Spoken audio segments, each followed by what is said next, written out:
Bonsoir tout le monde. Nous allons évoquer ce soir la question du couple, la position, la place du couple lorsque les enfants commencent à arriver. Donc, il y a une autre question qui vient en parallèle à cette notion, à savoir un couple qui n'a pas d'enfants, est-ce que c'est une famille? J'ai envie de dire oui, en fait. On n'a pas d'enfants, on n'a peut-être pas engendré d'enfants, mais n'en demeure pas moins qu'on est la base de la structure familiale. Un homme, une femme, tel le plan qui était prévu pour nous à l'origine. Donc, une fois que les enfants arrivent, quelle est la place du couple?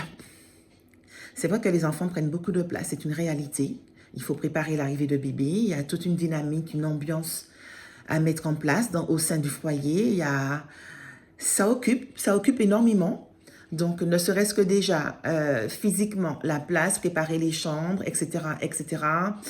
Se préparer également psychologiquement à devenir parent, parce qu'il n'y a pas de notice, il n'y a pas de notice pour ça. C'est quand on y est, quand on compte, ah ben oui, finalement, quand on voit les autres, quand on voyait papa, maman faire, etc., ben c'est pas trop pareil quand c'est nous qui sommes au feu de l'action, quoi. Donc, à ce moment-là, c'est vrai que la famille, le foyer prend une autre dynamique. Et il peut arriver, comme très souvent d'ailleurs, qu'on se perde un peu dans tout ça. Ok, on est content, il y a la famille qui s'agrandit, il y a les enfants qui arrivent et tout ça. Il faut leur faire leur place, ça c'est indéniable, mais il ne faut pas pour autant que le couple se perde. Avoir des espaces pour qu'on puisse pouvoir se retrouver, avoir des espaces pour que papa et maman continuent à consolider leur lien d'époux, avoir des espaces pour que lorsque justement ça devient un peu trop compliqué la gestion familiale, qu'on puisse être l'un pour l'autre un véritable lieu de ressources. Et quand ça devient des fois un peu plus, j'ai envie de dire entre guillemets, attention, hein, étouffant, à ce moment-là, faire appel à la famille, faire appel à d'autres personnes. Ça peut être des fois aussi nounous, des gens de confiance, qui pourront prendre le relais pour les enfants et nous permettre de pouvoir nous retrouver, ne serait-ce qu'un après-midi à se balader, se faire un petit ciné, ou si les enfants sont gardés par les grands-parents, par exemple, on peut se réapproprier notre espace dans la maison. Donc, un bon petit dîner, des bougies allumées, une petite musique, tout ce qui nous liait lorsqu'on n'était que deux. Donc, pouvoir retrouver ces temps-là.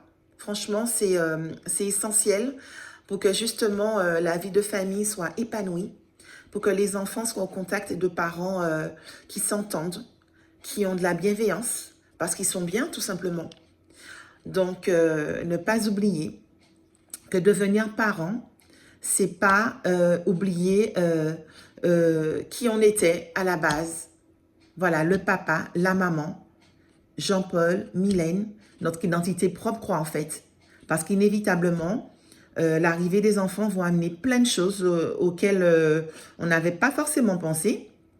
Nos éducations respectives vont s'entrechoquer sur la vision d'éduquer les enfants, comment faire, qu'est-ce qu'on prend pas de nos parents, qu'est-ce qu'on prend, qu'est-ce qu'on garde. Et tout ça à chaque fois dans de beaux compromis en fait. Même si effectivement il peut y avoir des moments de crispation, de frustration, parce qu'on a l'impression que notre vision de l'éducation n'est peut-être pas la même vision que chéri ou doudou et tout. Mais on ne demeure pas moins qu'il faille rester là, poser les choses et voir ce qui est dans les temps aussi. Parce que comme on vivait il y a 10 ans, 20 ans, 15 ans, c'est plus la même vie maintenant, c'est une réalité. C'est pas un déni, c'est pas une fuite, c'est une réalité. Il faut pouvoir savoir vivre également avec son époque. Il ne faut pas tout prendre, mais il ne faut pas non plus tout laisser.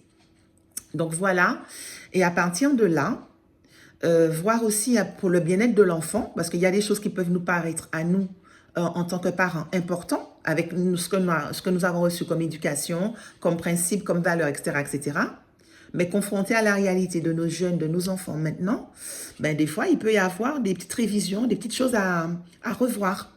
Je prends l'exemple de quand on était avec des enfants vraiment encore petits, bébés, et qu'on pensait éventuellement à partir en voyage, à faire des choses vraiment en famille, souvent ensemble. J'avais en face aussi des couples qui nous disaient que ben, pour eux, il était important de partir des fois seuls en vacances. Bon, Jean-Paul et moi, on n'a pas pu le faire, à part un week-end, ou quand on faisait des petits voyages ponctuels comme ça, descendre vivement à Sainte-Lucie et tout ça, où des fois, il y avait des ambiances qui n'étaient pas forcément propices pour des enfants, des tout petits. Mais des parents arrivaient effectivement à partir en voyage un moment ensemble pour pouvoir se retrouver, que les enfants puissent retrouver des parents heureux, joyeux, etc., etc. Après, c'est à chacun, effectivement, à chaque foyer, à chaque famille, à trouver son fonctionnement avec ses enfants. Il faut que les enfants se sentent bien. Il faut aussi que les parents se sentent bien. Et ne pas oublier, messieurs, qu'une maman perd sa position de femme lorsqu'elle devient mère. Pas du tout. Une femme a encore besoin d'être séduite, d'être aimée, d'être regardée encore avec des yeux d'amour. Même si effectivement, des fois, le corps, le physique change parce qu'on a eu un bébé. Mais une femme a besoin de se sentir aimée. Et c'est pas parce qu'elle devient maman qu'elle n'existe plus en tant que femme. Là aussi, il y a des pièges vraiment à éviter. Et pour les messieurs aussi, mesdames, n'oubliez pas que c'est pas parce qu'ils deviennent papa qu'ils n'ont pas besoin encore de nos petites attentions, de moments rien que pour eux, des gestes qui vont leur faire savoir que, ok, t'es papa maintenant, mais tu restes encore mon cher époux, mon tendre et cher époux. Donc, voilà, priorisons quand même ces temps pour papa et maman, pour que les enfants puissent aussi avoir cette notion-là en grandissant que c'est pas parce qu'ils sont là qu'ils prennent tout l'espace que les parents n'existent plus. Papa et maman existent aussi en dépit de nous et avec nous. Voilà, à bientôt, au revoir.